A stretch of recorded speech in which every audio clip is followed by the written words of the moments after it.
In a world where heroes were born from fire and forged by courage, there lived a warrior named Beowulf. He was not just strong. He was stronger than anyone else in the land. His heart was full of bravery, and his mind was sharp like a sword. People spoke of him with awe, saying he could face any danger without fear. This is the story of how Beowulf became a legend, a name that would be remembered forever. Far across the sea, in a kingdom called Denmark, there was a king named Hrothgar. He was a good man who cared deeply for his people. Under his rule, the kingdom grew rich and happy. To celebrate their joy, King Hrothgar built a grand hall called Here.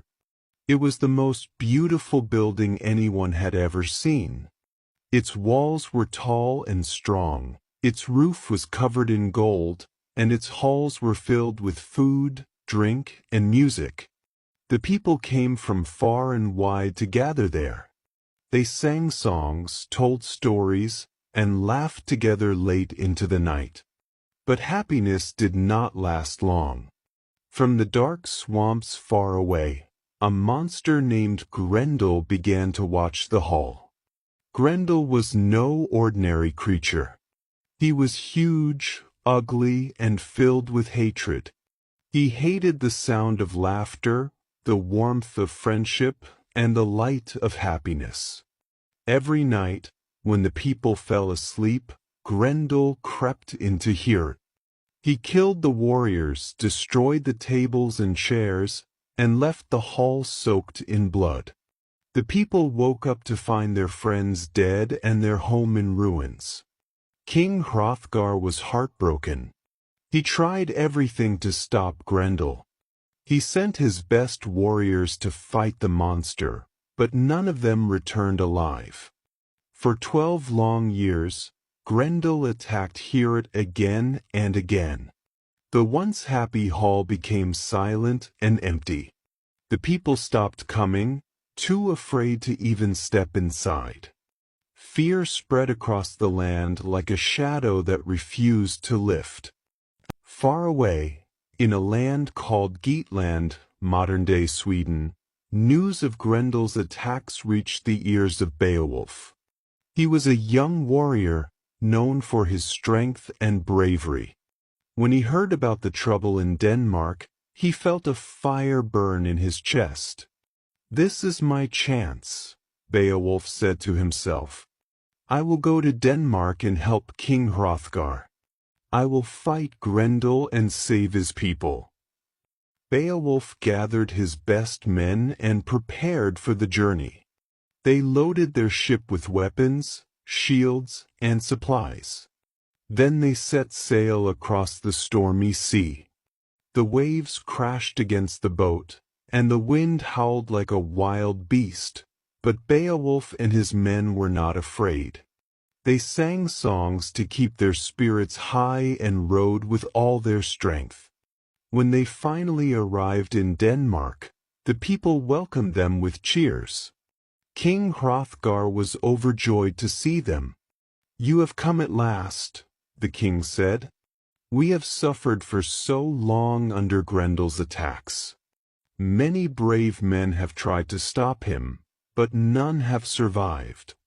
Beowulf stood tall and looked the king in the eye. "Do not worry, my lord," he said. "I am strong and I have faced many dangers before. I will fight Grendel without weapons or armor. Let us see who is stronger, him or me." The people of Denmark were amazed by Beowulf's confidence.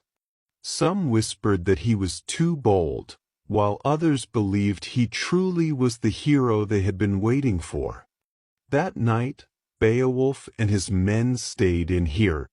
They ate a great feast and drank mead, a sweet drink made from honey. The warriors talked and laughed, but Beowulf stayed quiet.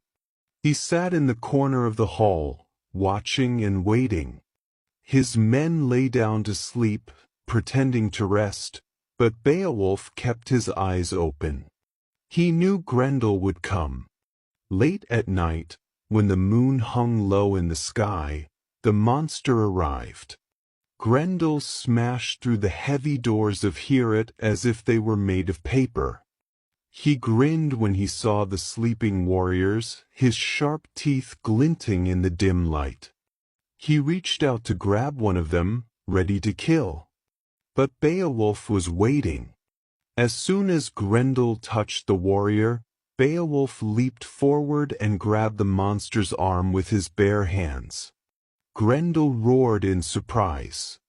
He had never met anyone so strong. The two fought fiercely, shaking the entire hall. Tables and chairs were knocked over, and the walls trembled with the force of their struggle. Grendel tried to escape, but Beowulf held on tightly. He used all his strength to pull and twist the monster's arm until, with a loud snap, it tore off. Grendel screamed in pain and ran back to his swamp, leaving a trail of blood behind him. He died there, alone and defeated. The people of Denmark woke up to find the hall safe and Grendel's arm hanging from the wall as proof of Beowulf's victory. They cheered and shouted his name. Beowulf had saved them, but the story was far from over. Grendel's mother, another monster, lived deep in the swamp. When she learned that her son had been killed, her heart burned with anger. She vowed to take revenge on the people of Heorot. That night, she crept into the hall, killing one of King Hrothgar's closest friends and taking his body back to her underwater lair. When Beowulf heard about this, he knew he had to act. "I cannot leave this land until the monsters are gone," he said. "I will find Grendel's mother and end her evil once and for all." Beowulf followed the monster's trail to a dark, murky lake. The water was cold and still, and strange creatures swam beneath its surface.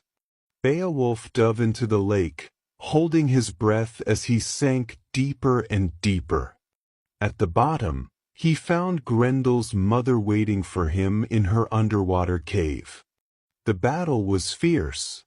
Grendel's mother was strong, and she fought with claws and teeth. She almost defeated Beowulf, pinning him to the ground. But then, Beowulf saw a magical sword hanging on the wall. It was old and heavy, but he grabbed it and swung it with all his might. The sword cut through Grendel's mother, and she fell dead. Beowulf looked around the cave and saw Grendel's body lying nearby. To make sure the monsters could never harm anyone again, he cut off Grendel's head and carried it back to Heorot as proof of his victory. When Beowulf returned to Heorot, the people cheered louder than ever. King Hrothgar thanked him and gave him many gifts: gold, weapons, horses, and fine clothes. Beowulf was now a true hero, and his name would be remembered forever. Beowulf sailed back to Geatland, where he became a wise and fair king. He ruled his people well for many years, protecting them from danger and teaching them to live with honor. But one day, when Beowulf was old, a new threat appeared, a fierce dragon that was destroying the land. The dragon guarded a treasure hoard and had been angered when a thief stole a single cup from it. It began to burn villages and kill innocent people. Beowulf, though old and gray, decided to fight the dragon. He gathered a small group of warriors and went to the dragon's lair. The battle was hard. The dragon breathed fire, scorching the ground and burning Beowulf's men. One by one, the warriors fled, leaving Beowulf alone. Only one loyal man, named Wiglaf, stayed by his side. Together, Beowulf and Wiglaf fought the dragon. Beowulf struck the dragon with his sword, But it was not enough. The dragon bit him, and Beowulf fell to the ground, badly wounded. With his last bit of strength, Beowulf struck the dragon again, killing it. But the poison from the dragon's bite was spreading through his body. As Beowulf lay dying, he asked Wiglaf to bring him some of the treasure from the dragon's hoard. When Wiglaf returned, Beowulf looked at the gold and smiled. "I have done my duty," he said. "Now build a tall tower in my honor so that people will always remember me." Beowulf's people mourned his death deeply. They built the tower just as he had asked, placing treasures inside it to honor their great king. The tower stood tall and proud, a symbol of Beowulf's courage and sacrifice. And so, Beowulf became a legend. His story has been told for hundreds of years, inspiring people to be brave, kind, and loyal. He was not just a warrior, he was a hero whose name will never be forgotten.